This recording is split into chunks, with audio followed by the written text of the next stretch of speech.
Helene, I want to play a little bit of sound from Pentagon Press Secretary John Kirby about this reporting about Putin being disinformed, misinformed. We think of him here, I think, as the disinformation Svengali, but it sounds like there's some new analysis that he himself is not getting high caliber facts. Let's watch that.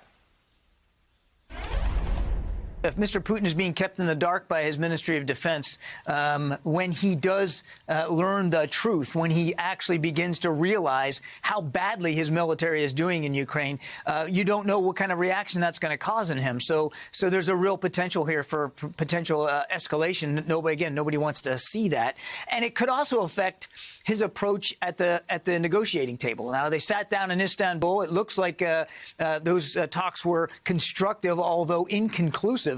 So we want to see that kind of discussion and diplomacy move forward. If Mr. Putin is being not informed about what's going on the ground, it could affect the way they're negotiating, certainly, and lead to worse outcomes for Ukraine, potentially as a result. Now, Helene, you broke the story, I believe, with your colleague Julian Barnes about not just the intelligence as it pertained to Russia, but the strategy of collecting it, analyzing it, and disseminating it as trying to influence or trying to avert war in Ukraine. I wonder if this is another part of that, really trying to telegraph to Putin, hey, we hear you're out of the loop. Get your head in the game. Tell me about this reporting, this piece of information, and this idea that Putin's out of the fact loop. Hi, Nicole. Hi. That's been germinating. Is that even a word? For a while now. It is now. Yeah, I'm making up stuff now. The idea, though, that the Russian generals and Mr. Putin's deputies have not been completely honest with him, about the performance of his military on the field, about the capabilities of his military as well, and then also about sort of the reception that military was going to get in Ukraine.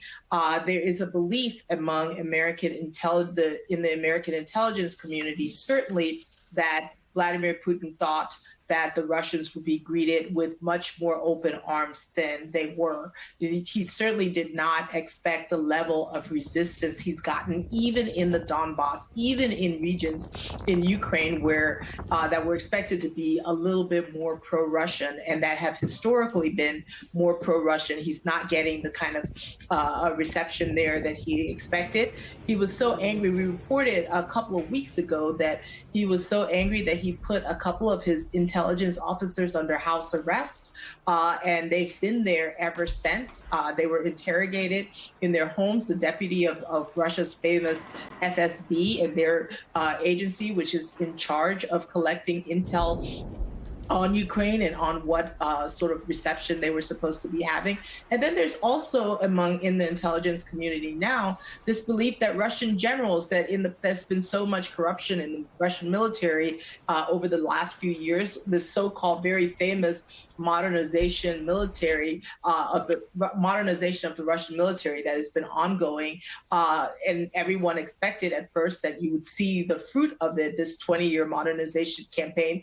We have not seen the fruits of that campaign, and that's because a lot of the money is believed to have been siphoned away, and Mr. Putin may not have been informed of that either. So nobody is quite sure, trying to figure out what's going on inside the Kremlin at this point is like reading tea leaves, although the American intelligence community has been picking up. They won't talk about it, but they are getting they're intercepting a lot of communications. And they believe that Mr. Putin doesn't have the full picture. How they end up playing that now is a whole different story. I'm not sure. I don't have, not really, I'm starting to sound like a military person. I don't have fidelity on that yet. That's why we need you. I want to ask you one more question, though, Helene.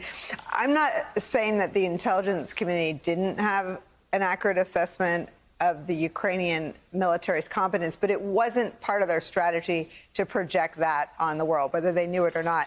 And one of the big storylines for those of us covering it from this safe distance has been all of these military successes. And I wonder if you can tell me whether just what that cycle looks like, that the Ukrainian military outperforms at least public expectations? Do they get more of what they're asking for? Is it pushing out the limits in terms of what and how much we're willing to give them militarily?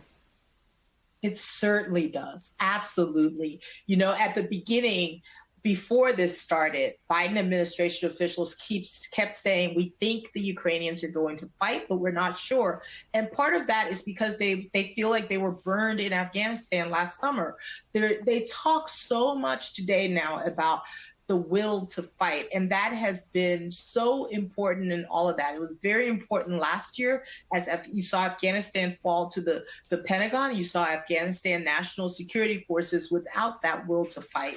And you see it now in Ukraine. You can never, that is the one thing that is, believed to be far more important than any kind of supplies, any kind of armor, any kind of anything, is the will to fight. And the Ukrainians have surprised even the Americans about how much, this very will to fight. And because of that, it's almost as if they're shaming NATO and shaming the American administration here into making sure that as long as they're willing to fight, we're going to keep getting them armaments. You've seen President Biden, throughout the last 5 weeks now, increasing the arms transfers, what they call the material transfer to Ukraine.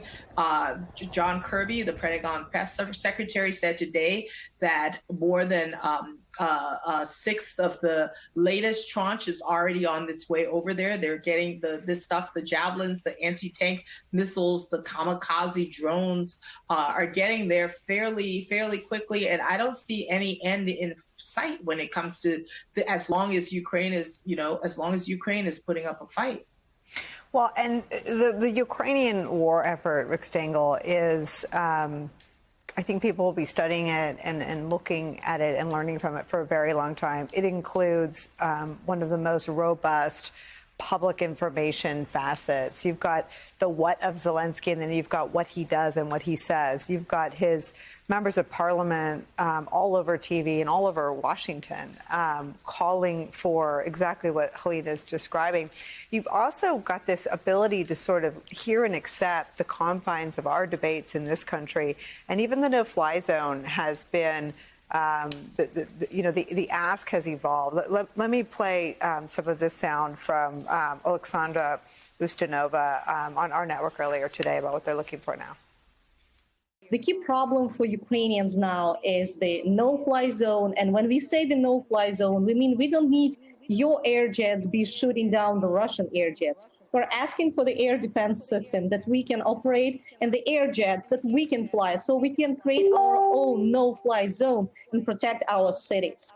So it was very helpful to have all these meetings in the Congress with senators, with congressmen, because when we Ukrainians are very clear on what is needed to be done, not just please come fight for us, then the dialogue changes, and they're very supportive.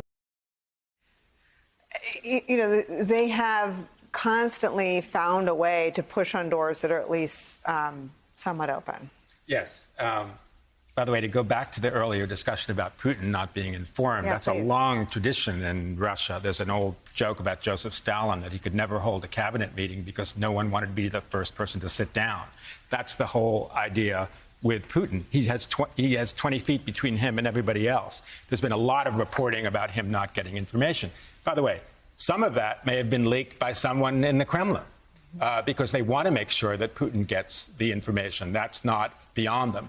But I also am a little skeptical that he's a former intelligence officer, obviously. He has many sources of information, including these mystics that he consults with. But there are high-level conversations going on that we're not talking about between the U.S. Defense Department and the Russian military. Those are regularly scheduled talks around nuclear armaments. Believe me, they're also talking about the war. So it's not that hard to get him the information, and we can help do that.